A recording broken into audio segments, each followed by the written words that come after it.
હવે આ સાતમો દાખલો છે જેમાં આપણને શું આપ્યું છે કે આ બે બિંદુઓના યામ આપેલા છે 2 -5 અને -2 9 થી સમાન અંતરે હોય તેવું એક્સ અક્ષ પરનું બિંદુ શોધો.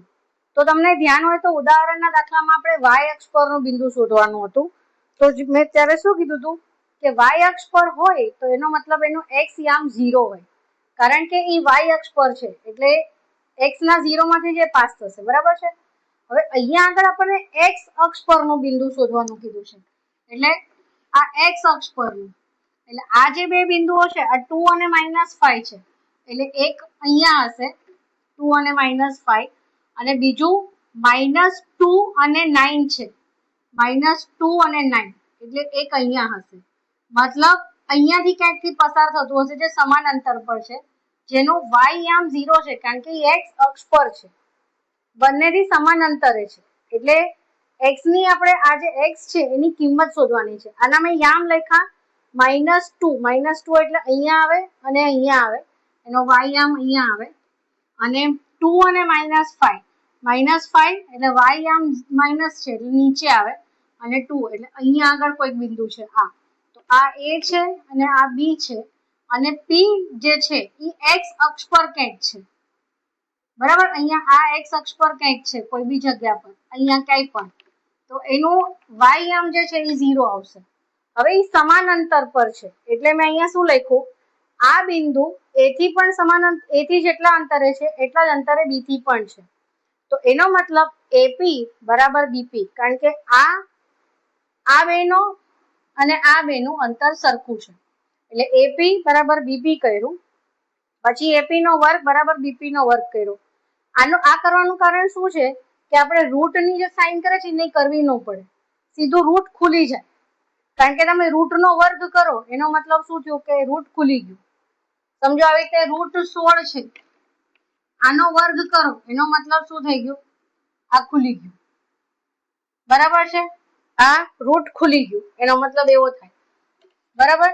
તો હવે એપી નો વર્ગ બરાબર બીપી નો વર્ગ, તો એપી એટલે મેં શું કર્યું છે કે એક્સ માંથી 2 માઇનસ કર્યું છે આમાંથી, કારણ કે 2 એક્સ માઇનસ માં આવશે ને તો તમને પ્રોબ્લેમ થશે, ફાવશે નહીં દાખલો ગણતા, એટલે મેં એક્સ ને પહેલા લઈ લીધું છે, એક્સ -2 નો વર્ગ વત્તા 0 -5 નો વર્ગ, પછી બીજી બાજુ આ બીપી, એમાં પણ મેં એક્સ પહેલા લીધું, તો એક્સ માઇનસ આ સૂત્રનું માઇનસ અને આ -2 નો વર્ગ વત્તા 0 એટલે વાય યામ -9 નો વર્ગ.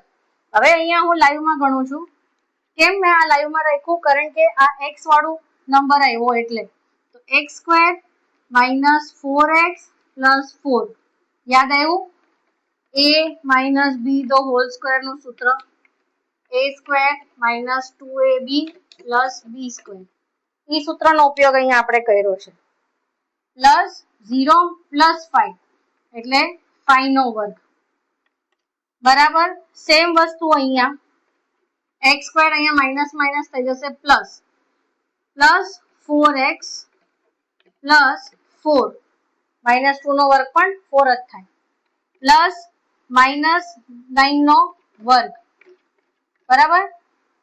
હવે અહીંયા આગળ x² -4x + 4 + 25 = x² + 4x + 4 + 81, બરાબર છે, 9 નો વર્ગ.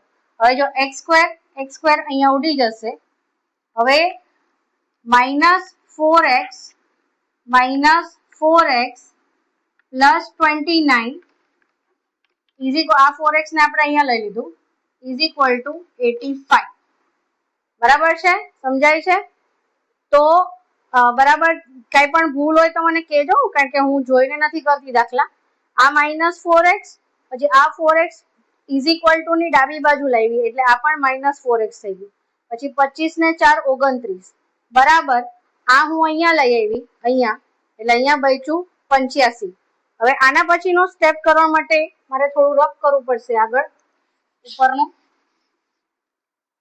તો અહીંયા આગળ -8x = હવે આ 29 ને હું અહીંયા લઈ જઈશ એટલે 85 - 29 થશે, -8x 15 માંથી 9 જાય તો 6, 7 માંથી 2 જાય તો 5, x બરાબર -7 આવશે, કારણ કે 56 ને આપણે -8 થી ભાગીશું તો x ની કિંમત શું આવશે? -7. ચેક કરતા રહેજો, હું બોલું છું અહીંયા ગડબડ બરાબર દેખાતું ન હોય. x બરાબર -7. ચેક કરી લેજો આન્સર. હવે જો 8મો દાખલો છે ને એની અંદર શું આપેલું છે આપણને કે બે બિંદુઓ આપેલા છે p અને q. એની અંદર p ના યામ છે 2 અને -3 અને q ના યામ છે 10 અને y, અને બંને વચ્ચેનું અંતર આપણને આપી દીધું છે 10 એકમ. મતલબ pq ની લંબાઈ આપણને આપી દીધી છે. pq કોઈ રેખાખંડ હશે એની લંબાઈ આપણને આપી દીધી છે, બરાબર છે, એ 10 એકમ છે. તો આપણે શું કરવાનું છે ખબર છે? y ની વેલ્યુ ગોતવાની છે.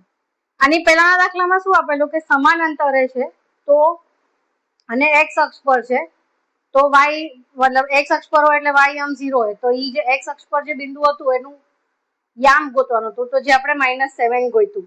હવે 8મા દાખલાની અંદર તમને p ના યામ આપેલા છે, q ના યામમાં y યામ નથી આપ્યું અને એનું અંતર આપી દીધું છે. એટલે અંતર સૂત્ર યુઝ કરીને આપણે જે અંતર ગોતીએ છીએ ને ઈ આપી દીધું છે, ઈ 10 એકમ છે.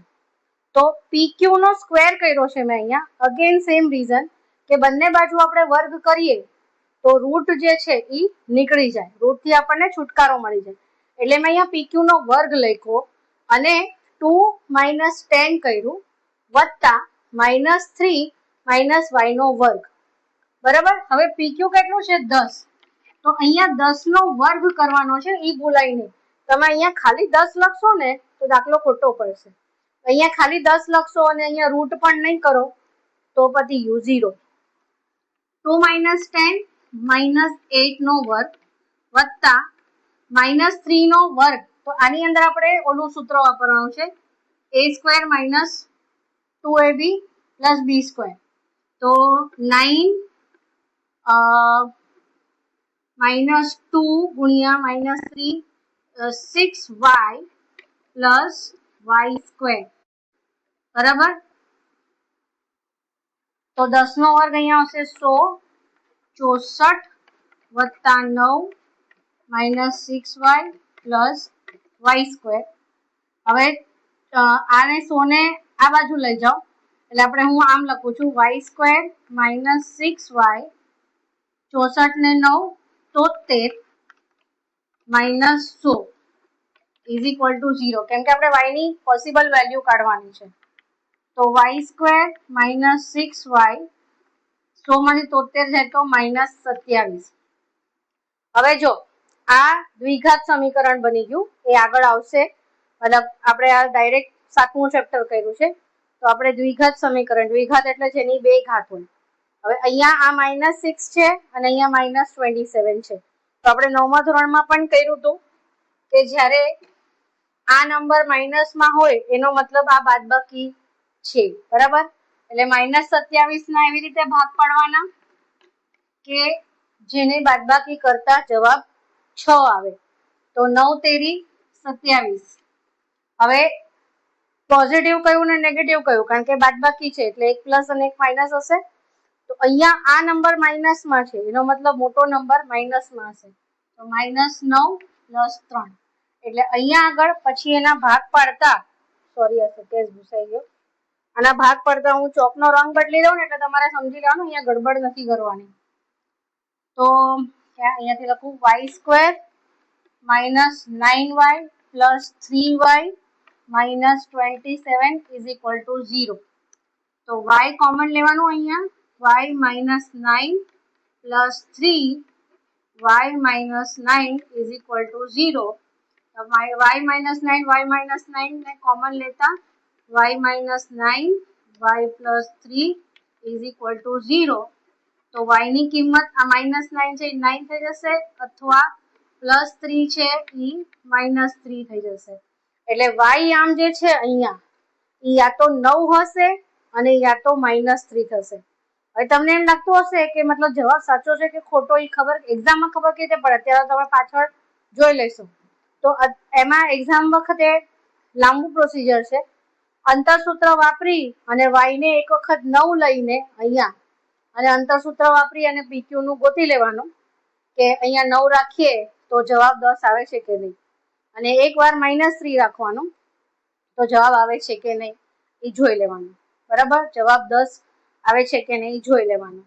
એટલો બધો તમારી પાસે ટાઈમ હોય તો કોન્ફિડન્ટ રહેવાનું, જવાબ આપણો સાચો જ હશે એટલું મને ખબર છે. રાઈટ, તો આ થયો આપણો 8મો દાખલો. હવે 7.1 ના સ્વાધ્યાયમાં 2 દાખલા જ બાકી છે.